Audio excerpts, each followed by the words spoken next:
Hello friends, welcome back to my YouTube channel our solution. तो friends, आज की इस वीडियो में हम बात करने वाले हैं एक्टिव से पैसिव बनाने की। तो सबसे पहले हम ये जान लेते हैं कि हम किन किन टेंसेस का एक्टिव से पैसिव बना सकते हैं। सबसे पहले हम प्रेजेंट टेंस की बात करते हैं। तो प्रेजेंट में हम प्रेजेंट इंडेफिनिट, प्रेजेंट कॉन्टिन्यूअस और प्रेजेंट परफेक्ट, इन तीन पार्ट्स का ही एक्टिव से पैसिव बना सकते हैं।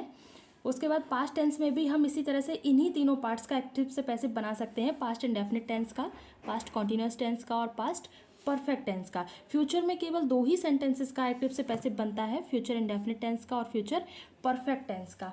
अब एक्टिव से पैसिव जब हम बनाते हैं तो एक्टिव और पैसिव के सेंटेंसेस में मेन डिफरेंस होता है सब्जेक्ट और ऑब्जेक्ट का। एक्टिव का जो भी सेंटेंस होता है उसका मेन फोकस होता है सब्जेक्ट पर। सेंटेंस का जो भी सब्जेक्ट होता है उस पर एक्टिव का मेन फोकस होता है। यहाँ पे सेंटेंस लिखा हुआ है दिशा रीड्स अ बुक, यानी दिशा एक किताब पढ़ती है, तो यहाँ पे मेन फोकस सब्जेक्ट पर है। पैसिव में मेन फोकस ऑब्जेक्ट पर होता है। जैसे कि यहाँ पे सेंटेंस लिख रखा है a book is read by Disha, यानी दिशा के द्वारा एक किताब पढ़ी जाती है। तो ये तो हो गया एक्टिव से पैसिव बनाने के बीच में मेन डिफरेंस, जो कि सब्जेक्ट और ऑब्जेक्ट का है। अब आगे बात करते हैं हम प्रेजेंट टेंस की। तो सबसे पहले हम देखते हैं कि जो प्रेजेंट इंडेफिनिट टेंस होता है उसका जो एक्टिव का सेंटेंस होता है उसमें प्रेजेंट इंडेफिनिट का ही रूल होता है। जो कि प्रेजेंट इंडेफिनिट का जो रूल है वो है हमारा सब्जेक्ट, उसके बाद हम सब्जेक्ट के बाद यूज़ करते हैं मेन वर्ब का, और उसके बाद यूज़ करते हैं हम ऑब्जेक्ट का। अब इसमें भी एक कंडीशन होती है कि अगर सब्जेक्ट हमारा सिंगुलर फॉर्म में होता है तो वहाँ पे हम जो मेन वर्ब होती है उसमें एस या फिर ई एस लगा देते हैं, और अगर सब्जेक्ट हमारा प्लूरल फॉर्म में होता है तो हम उसमें फिर एस या ई एस नहीं लगाते हैं। और जब हम प्रेजेंट इंडेफिनिट टेंस के सेंटेंस को जब पैसिव में चेंज करते हैं तो जो हमारे सेंटेंस का ऑब्जेक्ट होता है वो पैसिव में सबसे पहले लगता है सब्जेक्ट के रूप में। उसके बाद में इसमें हेल्पिंग वर्ब आती है इज़, आर, एम, जो कि हमारे सब्जेक्ट के अकॉर्डिंग होती है। अगर सब्जेक्ट सिंगुलर फॉर्म में होता है तो इज़ आता है, प्लूरल फॉर्म में होता है तो आर आता है, और अगर आई सब्जेक्ट होता है तो उसके साथ एम आता है। उसके बाद वर्ब की थर्ड फॉर्म का यूज़ होता है। और जब भी हम अपने सब्जेक्ट को पैसिव में ऑब्जेक्ट की जगह पर जोड़ते हैं तो उससे पहले हमें बाई का यूज़ करना होता है। एग्जाम्पल से आप देख सकते हैं, यहाँ पे सेंटेंस लिखा हुआ है सीता सिंग्स अ सॉन्ग। तो अब हम जब इसको पैसिव में चेंज करेंगे तो ये सॉन्ग जो यहाँ पे ऑब्जेक्ट दिया गया है एक्टिव में उसको हम पैसिव में सबसे पहले सब्जेक्ट के रूप में लगाएंगे। A song is sung by Sita. इस तरीके से हम इसको कंप्लीट कर लेंगे। अगर सब्जेक्ट हमारा प्लूरल दिया गया है, जैसे नीचे लिखा हुआ है आई बाय सम बुक्स, तो हम क्या करेंगे,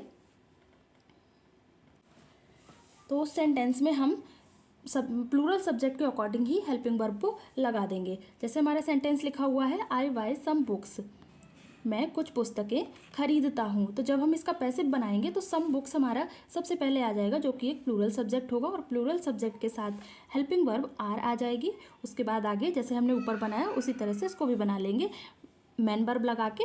और फिर जब भी अपने इस सब्जेक्ट को जोड़ेंगे यहाँ पे पैसिव में तो उससे पहले बाई का यूज़ करना पड़ेगा। इसी तरह से नेगेटिव सेंटेंस भी इसका बन जाएगा। नेगेटिव में दिया गया है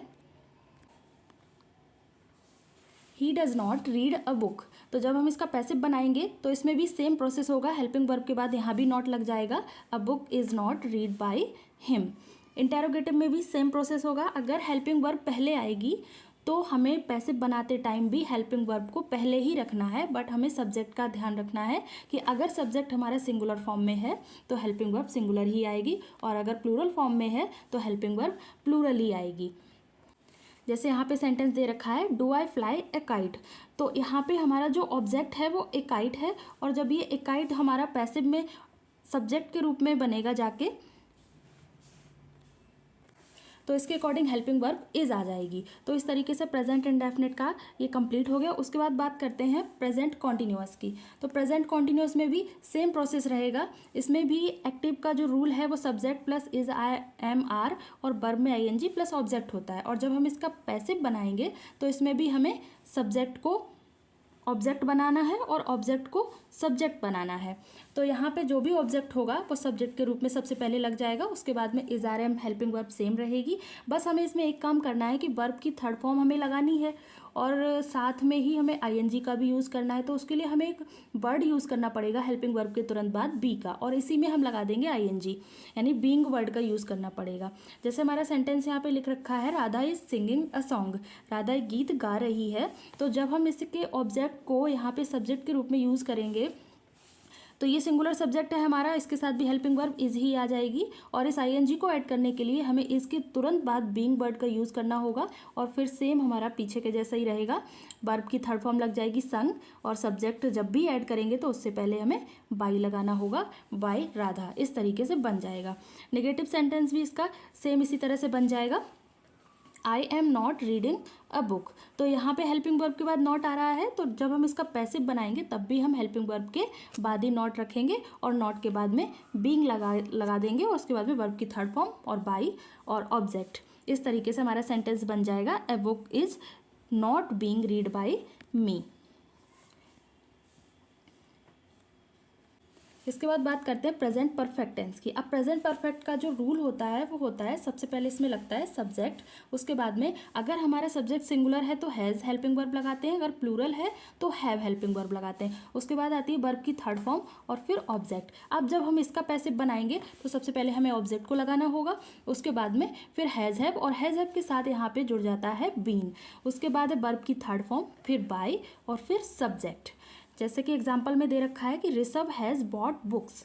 अब जब हम इसका पैसिव बनाएंगे तो सबसे पहले बुक्स यहाँ पे आ जाएगा, जो इसका ऑब्जेक्ट था एक्टिव का वो यहाँ पे पैसिव का सब्जेक्ट बन जाएगा, और बुक्स जो कि प्लूरल है तो इसलिए यहाँ पे हेल्पिंग वर्ब हमारी हैव बीन आ जाएगी। उसके बाद हम वर्ब की थर्ड फॉर्म लगाएंगे और फिर जब भी हम इस सब्जेक्ट को यहाँ पे ऑब्जेक्ट के रूप में जोड़ेंगे तो उससे पहले हमेशा बाई का यूज़ करेंगे। बाकी जिस तरह से हमने प्रेजेंट इंडेफिनिट के नेगेटिव और इंटेरोगेटिव सेंटेंस को बनाया, उसी तरह से आप प्रेजेंट कॉन्टिन्यूअस और प्रेजेंट परफेक्ट टेंस के भी इंटेरोगेटिव और नेगेटिव सेंटेंसेस को बना सकते हैं। बस हमें हेल्पिंग वर्ब याद रखनी है। प्रेजेंट इंडेफिनिट में helping verb is are am आती है, प्रेजेंट कॉन्टिन्यूअस में हेल्पिंग वर्ब भी इज आर एम ही आती है, लेकिन उसके साथ में बीइंग वर्ड जुड़ जाता है। प्रेजेंट परफेक्ट में हेल्पिंग वर्ब हैज़ बीन और हैव बीन आती है। तो मेन चीज़ जो इसमें हमें फोकस करनी है वो हेल्पिंग वर्ब और वर्ब, दो ही चीज़ों पर ध्यान रखना है। अगर हम दो चीज़ों पर ध्यान रखते हैं तो एक्टिव से पैसिव बनाना बहुत ही आसान हो जाता है। आज की इस वीडियो में बस इतना ही। नेक्स्ट वीडियो में हम बात करेंगे पास्ट टेंस और फ्यूचर टेंस के बारे में। वीडियो अच्छी लगी हो तो लाइक करें, शेयर करें और चैनल को सब्सक्राइब करें। Thank you.